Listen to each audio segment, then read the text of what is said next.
16º colocado do Botafogo, Lucas de Souza. Em 15º do Fluminense, Rodrigo Garcia. 14º do Botafogo, João Davi Amaral. 13º, Cláudio Paes Filho, Tijuca. Ô Leonardo, fica no seu lugar.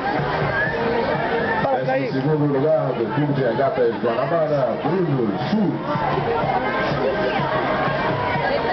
11º do Tijuca Tênis Clube, Enzo Moraes.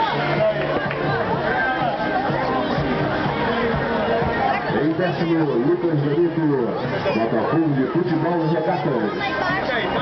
Rafael,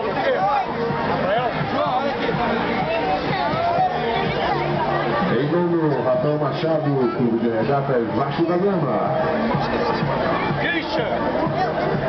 Em 8º, Christian Daíde, Marina Barra Clube. Em 7º, Leonardo Fernandes, Clube de Regatas Vasco da Gama. Em 6º, também do Vasco, Kaique Andrade. Em 5º, Miguel Onofre, Clube de Regatas do Flamengo. 4º lugar, Enzo Pesadini, Marina Barra Clube. segura a medalha, vocês dois. Medalha de bronze do Tijuca Tênis Clube, João Vitor Ribeiro. Uhul! 2 vascaínos.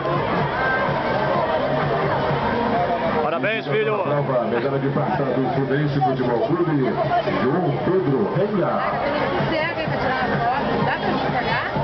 E o grande campeão estadual Mirim 0 masculino em 2012, ele que é do Fluminense Futebol Clube, Gustavo Figueiredo.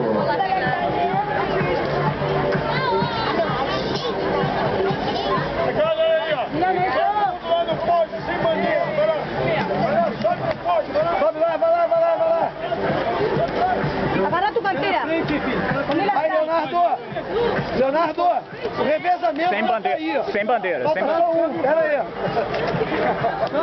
O revezamento já tá aí os 3, falta só um.